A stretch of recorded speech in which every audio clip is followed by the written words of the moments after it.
Well, hey, this is Custom Works, and I'm Clint Allen. Have you ever wondered what's going on inside that high-pressure oil pump? And more importantly, what fails inside? Well, let's go take a look. So first we're going to pop off the high-pressure oil lines, and you see the tool there. That opens up the connector, and they just pop right off. Now, this particular high pressure oil pump came out of my demonstration motor that I bought a few years ago, and the truck was involved in an accident and there was a 3-vehicle fire. So what you're seeing here is not how you actually take one apart. There was some beating that had to be done. But anyways, if you ever never taken out a IPR unit, here's a good display on how it comes out.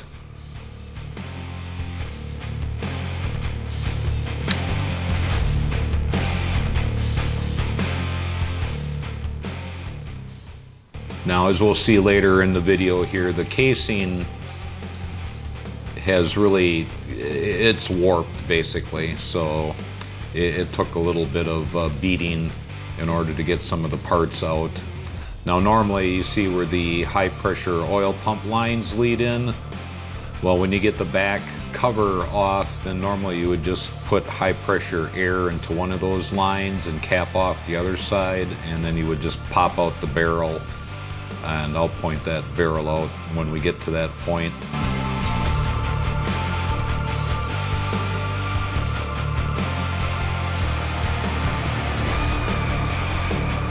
So we got the IPR set aside there.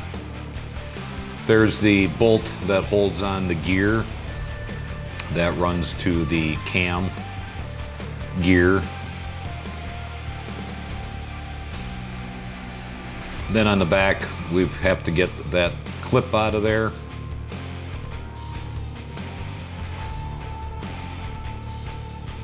And if you ever have a leak on the back of your pump, here's a good demonstration on what's going on. Make sure you have yourself a really good needle pliers, because these are a real bear to get out of there, especially if they've been sitting in there a few years. Well, hey, if this is your first time here, you've come to the right place. Come on and join the community. I've made it real easy for you. Down in the description below, we have our full playlist of all the sensors that are on a 7.3. We just got a couple more to hit on, but very, very full list of all the sensors. Learn what they do. Our injector rebuilding series, our ever controversial debunking videos, our hands-on videos, our tech talk videos, and so much more. And if that's not enough for you, you can go into our main page and there's even more there. So once again, join the community and get some proper information. So I'm going to go grab the pliers and then we'll just pull it on out of there. Now, if you ever have to replace this back cover, what you're going to want to do is put a clamp, C-clamp on it, put a washer in the center so you don't dent in the cover. But what should have happened is that this cover should have just popped right out because there's springs inside on the pistons. But because of the fire, once again, and I'm not saving any part of this pump. There's just, you would never reuse a pump like this after it's been through a fire. That's why I'm gouging away at it. So after banging it on the table a few times, I was able to get the cover to release from the oil that was holding it on. And that right there is the barrel, the 17-degree barrel that should come sliding on out of there, but once again, because of the fire, it's not going to happen.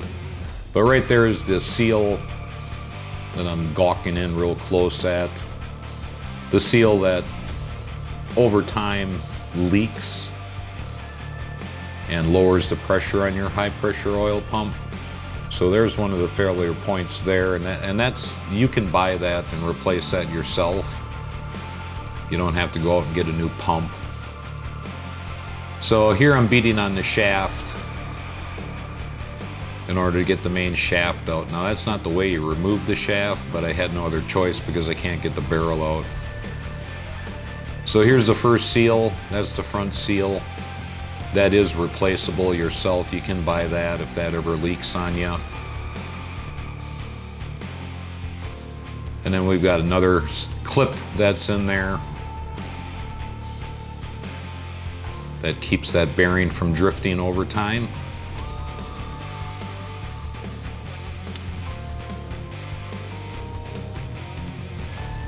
And as you can see, my needle pliers just isn't happy that night. There we go, we get a different needle pliers there, we'll get her out of there. So now that bearing right there is pressed in, and chances of you ever having to replace that particular bearing is nil to none to never. They don't wear out unless you run the pump dry. And there's really no way of keeping the truck running when the pump goes dry, so you don't have to worry about that. So I had to take it over to the press and press out that rear barrel. And now we're just gonna knock it from side to side in order to get that barrel on out of there. And as I was doing that, I was able to get the bearing out. So that's what that monster looks like. Now we'll get the back barrel out. A little tap on the right side, left side. There's little gears inside there. That's what I was tapping on. Once again, that's not the way you do it.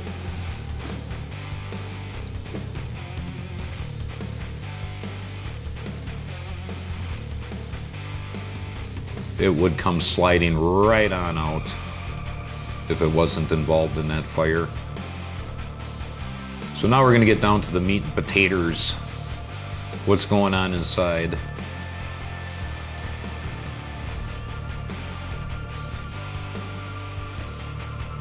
So that's basically the housing, you know, besides some of the other little items.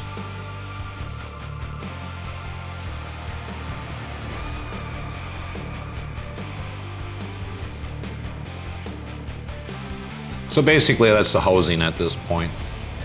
And I'm having a hard time lining up with the camera. I just built a brand new camera stand, a camera boom stand that can go 10 feet high and 8 feet out, so I was having a hard time keeping track of where I was at. Now this should come sliding right out. This is the brass barrel where the pistons push the oil to compress the oil. Normally that would come right out, but because of the heat that kind of welded itself in there. There we go. Now that brass barrel right there, that is one of the wear points. These springs are another point where they do fail because the spring will break from constant in and out in heat. And these are the pistons. And those pistons are another point where it wears out.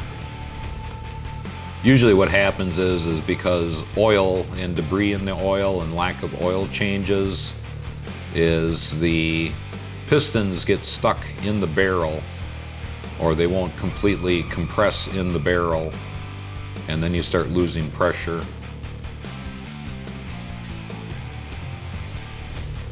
So there's a retainer ring for the pistons that ride in that sleeved washer, and because of the oil,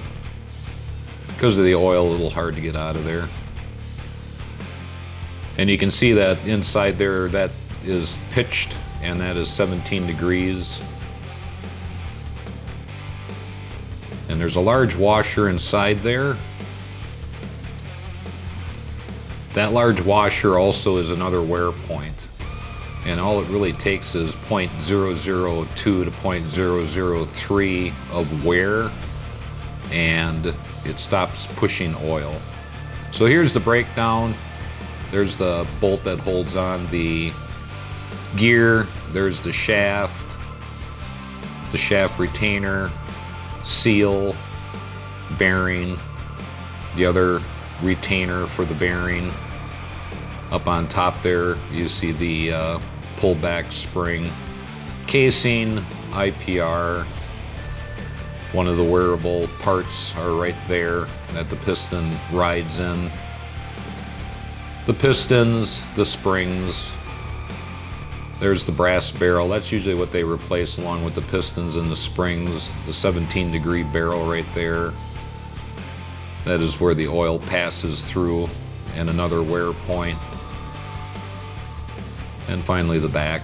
So I'm going to show you the wear points again a little bit closer, and something else that I seen on the pump that is just a definite no-no. So as you can see right here, all this glooping that's going on, this is just a bad idea. And what has happened is that he had a leak. And this is where your high pressure oil pump sits.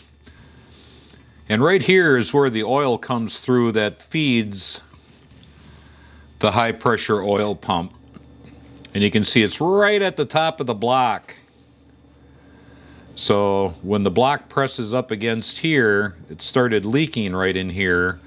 So their answer was take some gloop and gloop it right along the edge here, so it would stop this from leaking. Well, the problem is if it's leaking up here, it's leaking down inside also.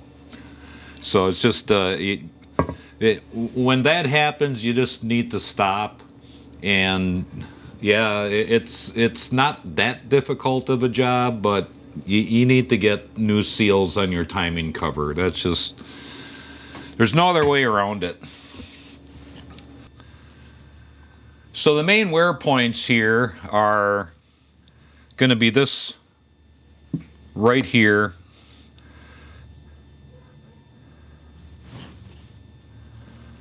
This goes inside here.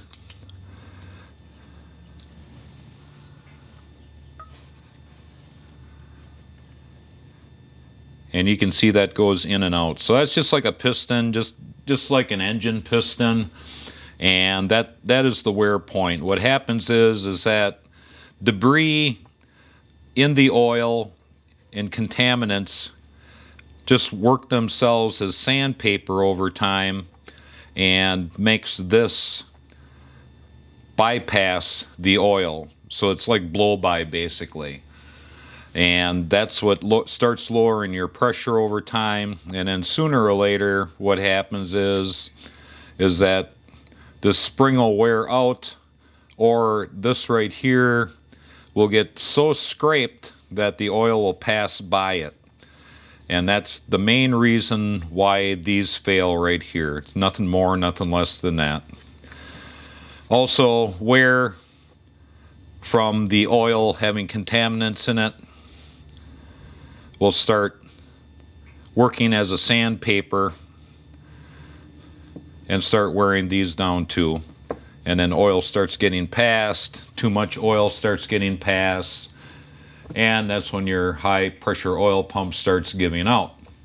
So that covers that. Now I'm going to do in the future is show you the actual difference between the regular high pressure oil pump and why you pay so much more for the Adrenaline series, and what makes that difference right there. What is modified, what is added in order to produce more oil flow that will make your 7.3 guaranteed run much better and add more power. And it is just a really good idea to get the Adrenaline pump in your truck. Doesn't make a difference where you get it from. All the big diesel sites, it all comes from the same place basically. But we're also going to be covering in our upcoming video everything involved in the cooling system on your truck. So I hope you've learned something today, and you take it easy, and you have a good day.